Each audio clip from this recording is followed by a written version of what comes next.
दिन चढ़ने के साथ साथ कुछ यूं केसीआर की पार्टी की उमंग आसमान छूने लगी। ये जश्न नगर निगम में सबसे बड़ी पार्टी बनने का है। हैदराबाद के नए निजाम की गद्दी पर बैठने की उम्मीद का है। ये उत्सव मोतियों के शहर की सत्ता पर स्थापित होने की आस का है। टीआरएस की तरह ओवैसी की देहरी पर भी यूं जश्न मन रहे हैं, पटाखे फट रहे हैं, ढोल नगाड़े बज रहे हैं, लेकिन चार मीनार के शहर में सबसे बड़ी बाजीगर बनी है बीजेपी, जिसने सत्ता से दूर रहकर भी स्थानीय सियासत में सफलता की नई कहानी लिखी है। पिछले नगर निगम चुनाव में 4 सीटें जीतने वाली बीजेपी को करीब 10 गुना ज्यादा फायदा होता दिख रहा है। नगर निगम चुनाव में कामयाबी की सीढ़ी चढ़ने वाली बीजेपी के सर्वोच्च नेताओं ने ओवैसी के आंगन में बेहिसाब मेहनत की थी। भगवा पार्टी ने पूरी ताकत झोंक दी थी। दुनिया की सबसे बड़ी पार्टी ने शहर के सरदार के चुनाव में तमाम बड़े नेताओं को उतार दिया।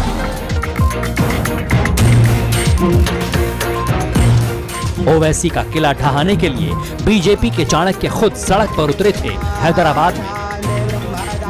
हम हैदराबाद को नवाब निजाम कल्चर से मुक्त होकर एक मिनी इंडिया बने ऐसा शहर बनाने की दिशा में आगे बढ़ेंगे।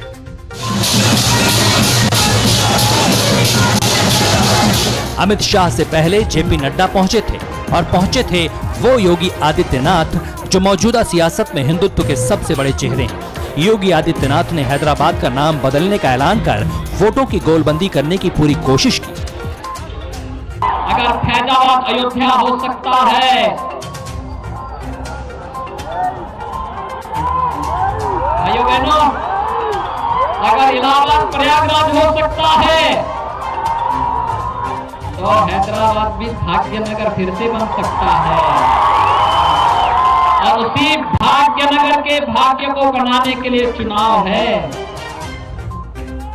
और भाइयों बहनों, इसी दिशा में अभियान आगे बढ़ने की आवश्यकता है।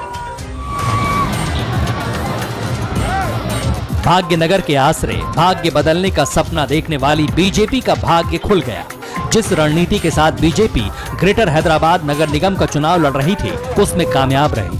राजनीति का रट्टा मारने वाले अच्छी तरह समझते हैं कि शहर की सत्ता से दूर रहते हुए भी बीजेपी के लिए ये जीत बहुत मायने रखती है।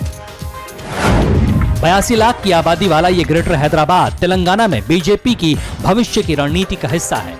ग्रेटर हैदराबाद नगर निगम के चुनाव में परचम लहराकर बीजेपी दक्षिण भारत के अभियान को मजबूत करना चाहती है, क्योंकि दक्षिण भारत अभी भी बीजेपी के लिए सबसे मुश्किल चुनौती बनी हुई है। कर्नाटक को छोड़कर आंध्र प्रदेश, तेलंगाना स्टेट, तमिलनाडु में और केरल में बीजेपी का सरकार बनाना सपने सरीखा है। अपने दम पर बीजेपी खास प्रभाव नहीं छोड़ सकी।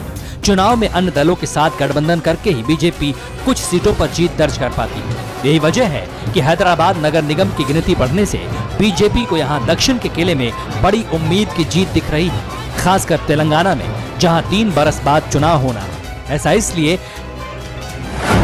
क्योंकि ग्रेटर हैदराबाद नगर निगम 4 जिलों तक फैला है।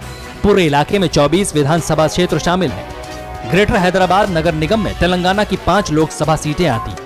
पहली बार 2019 लोकसभा चुनाव में तेलंगाना की 4 सीटों पर बीजेपी ने जीत हासिल की। उसके बाद इस साल दोबारा विधानसभा क्षेत्र में उपचुनाव में जीत से बीजेपी का हौसला बढ़ा और फिर बीजेपी ने हैदराबाद नगर निगम चुनाव में पूरी ताकत झोंककर दक्षिण के दुर्ग में नया दरवाजा खोलने के लिए एक कदम और आगे बढ़ा दिया।